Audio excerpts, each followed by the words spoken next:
அனைத்து தமிழ் உள்ளங்களுக்கும் வணக்கம்.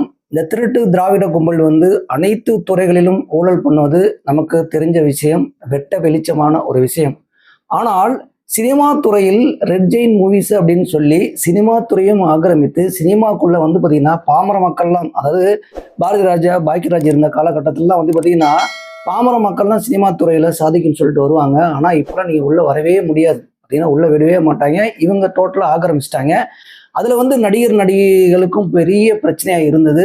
இவர்கள் எல்லாம் விஜய் கட்சி ஆரம்பிச்சதுக்கு பின்பு ஆதரவு தெரிவிப்பாங்கன்னு நம்ம எதிர்பார்த்தோம். ஆனால் இந்த திருட்டு திராவிட கும்பலுக்கு பயந்துகிட்டு இவங்கெல்லாம் ஆதரவு தெரிவிப்பதற்கு யோசிச்சிருக்காங்க, அது நல்லாவே தெரிகிறது. அது மட்டும் இல்லாம இந்த பக்கம் பாத்தீங்கன்னா, அதாவது இந்த திருட்டு திராவிட எப்போதுமே சினிமா நடிகளை இறக்கி விட்டு பிரச்சாரம் பண்ணுறீங்களா, அதே பாத்தீங்கன்னா இந்த நடிகர் நடிகைகளை இறக்கி விட்டு விஜய்க்கு எதிராக பிரச்சாரம் பண்ண விஷயங்கள்லாம் நம்ம பார்த்தோம். ஆனால் ஓட்டு போட வரும் பொழுது ஒரு சம்பவம் நடந்துச்சுங்க, சிறப்பான ஒரு சம்பவம் நடந்தது.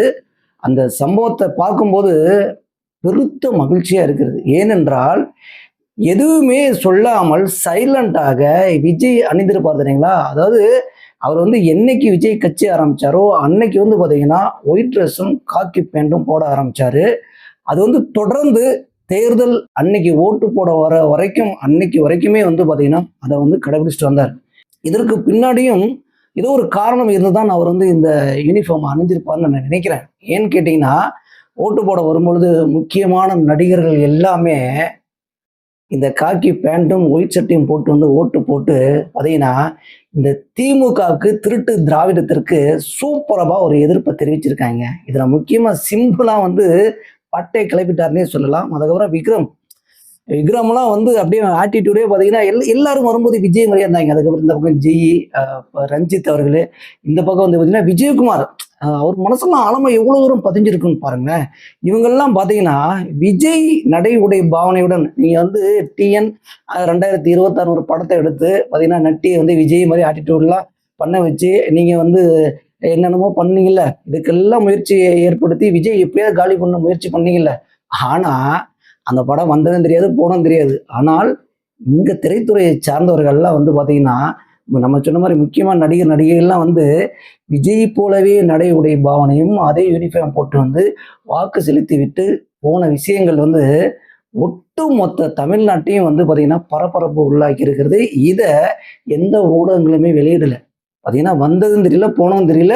பார்த்தீங்கன்னா ஓட்டு போட்டு போனாங்க, அப்போ நியூஸ் வந்தது. அதுக்கப்புறம் பெருசா இதை போய் சேரலன்னு வச்சுங்களேன். இதற்கும் பார்த்தீங்கன்னா இந்த பெண் நிறுவனம் வேலை செஞ்சிருக்கிறது. அதாவது திருட்டு திமுகவோட பெண் நிறுவனம் இருக்கு பார்த்தீங்களா, ஐடிவிங்க, இது பக்காவா வேலை செஞ்சு பார்த்தீங்கன்னா அப்படியே ஸ்டாப் பண்ணிட்டாங்க இந்த வீடியோக்கள் எல்லாம். நீ என்னத்தான் ஸ்டாப் பண்ணாலும் போனாலுமே இங்க விர்ச்சுவல் வாரியர்ஸும் விஜய்க்கு ஆதரவாகவும், அதாவது விஜய்க்கு மட்டும் இல்லை, இங்க எடப்பாடியாருக்கு ஆதரவாகவும் இருக்கக்கூடிய மாற்றங்கள் வேண்டும் அப்படின்னு நினைக்கக்கூடிய ஒவ்வொருத்தருமே இங்க பரப்புரை செஞ்சுட்டு இருக்காங்க. பார்த்தீங்கன்னா ஷேர் பண்ணிக்கிட்டே தான் இருப்பாங்க. இது நடந்துக்கிட்டே தான் இருக்கிறது. நீ பெண் நிறுவனம் மாதிரி இன்னும் எத்தனை நிறுவனங்களை உண்டு பண்ணாலுமே உங்க பருப்பு வேகாது ராஜா.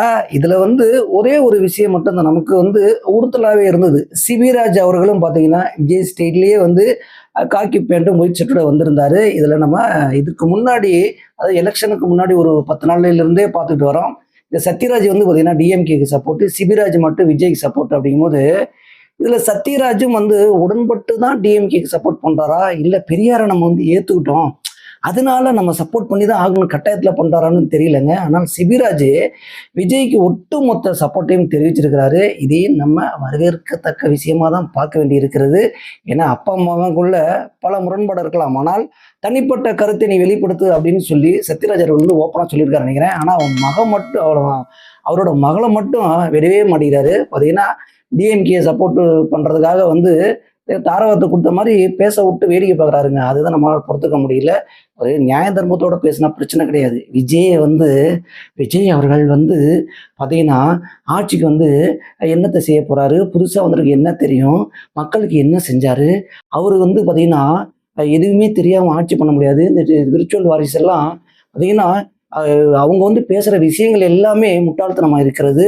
இங்க பார்த்தீங்கன்னா முத்துவேல் கருணாநிதி ஸ்டாலின் அவர்கள் நல்லாட்சி பண்ணிட்டு வருகிறாரு. இப்படிலாம் பேசும்போது நமக்கு எரிச்சல் வரதான் செய்யும்.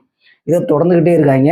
ஆனா மே 4ஆம் தேதி உங்களுக்கு சம்பவம் இருக்க போது. அதோட இந்த திருட்டு திமுகவோட பார்த்தீங்கன்னா ஒழிஞ்சுது. டோட்டலாக ஸ்டோரியை முடிச்சிருவாங்க.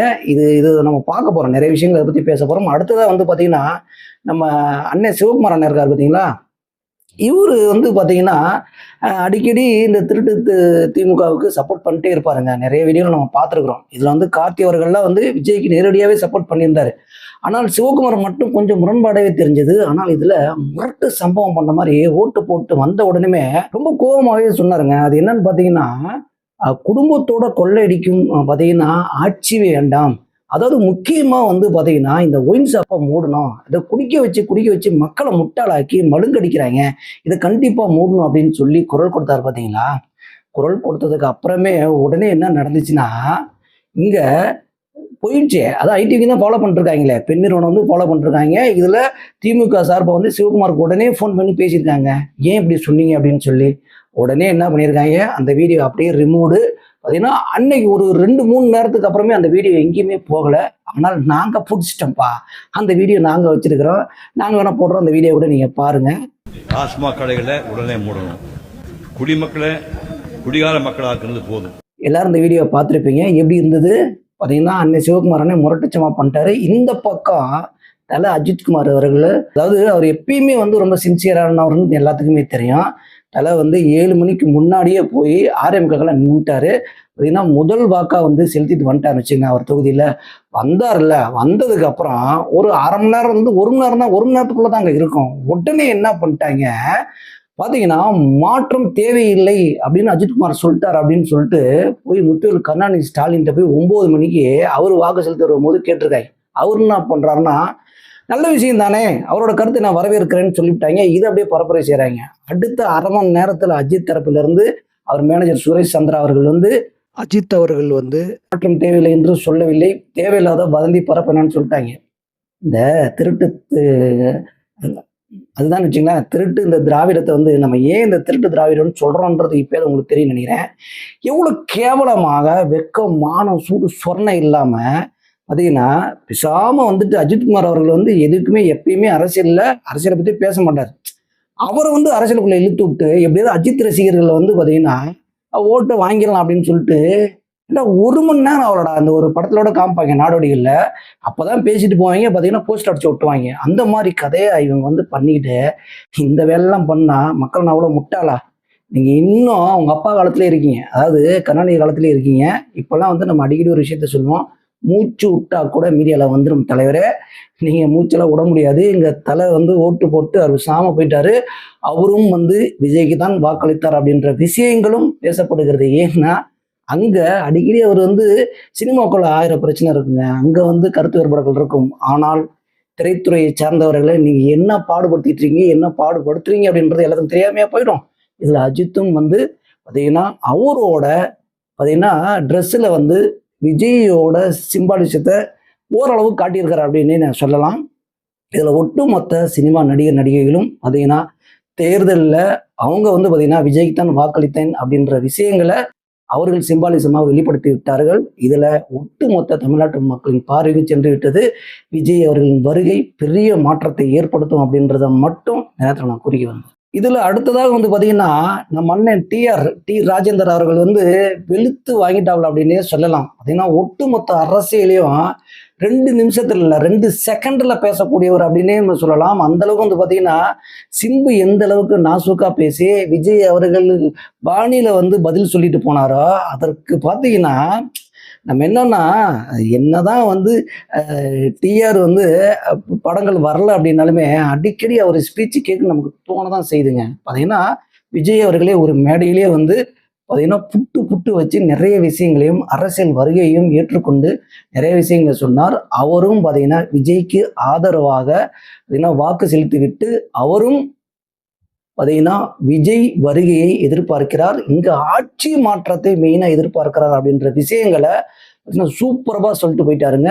கண்டிப்பாக இந்த தேர்தலில் விஜயின் வருகையை ஒட்டுமொத்த நடிகர்களும் எதிர்பார்த்துருக்கிறார்கள் அப்படின்றத நம்ம ஆல்ரெடி சொல்லியிருந்தோம். என்னடா யாருமே வந்து ஆதரவு தெரிவிக்கல ஒரு நடிகருக்கு அப்படின்னு நம்ம ஆல்ரெடி வீடியோவே ஆரம்பிக்கும் போது இதுதான் சொல்லியிருந்தோம் வச்சுங்களா. ஆனால் வாக்கு செலுத்திய பின்பு பார்த்தீங்கன்னா இதை வெளிப்படுத்தியது பார்த்தீங்கன்னா விஜய்க்கு இது இந்த சமயங்களில் பார்த்தீங்கன்னா கூடுதல் பலத்தை அளித்திருக்கிறது.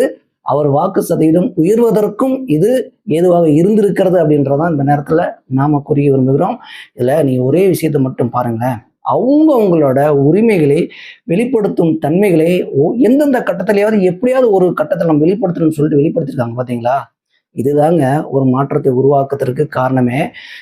ஒரே ஒரு விஷயம் தான் திரும்பவும் நான் சொல்கிறோம், இந்த திருட்டு திராவிடம் தேர்தல் அன்னைக்கும் ஏகப்பட்ட இடங்களில் திருமணம் நடந்திருக்கு. நம்ம வீடியோ பார்த்து நமக்கு தெரியும். இதுக்கு முன்னாடி நம்ம வீடியோ பதில் நிறைய விஷயங்களை சொல்லிட்டோம். அதுக்கப்புறம் இன்னும் ஒரு சில விஷயங்கள் மட்டும் நம்ம அந்த வீடியோவில் மிஸ் பண்ணது மட்டும் நான் சொல்லிடுறேன். என்னன்னா திருச்சியில் பார்த்தீங்கன்னா, அதாவது திருச்சி கிழக்கு தொகுதியில் விஜய் நிற்கிற தொகுதியில் கிட்டத்தட்ட 2-3 வாக்குச்சாவடிகளில் கள்ள ஓட்டு போட்டிருக்காங்க.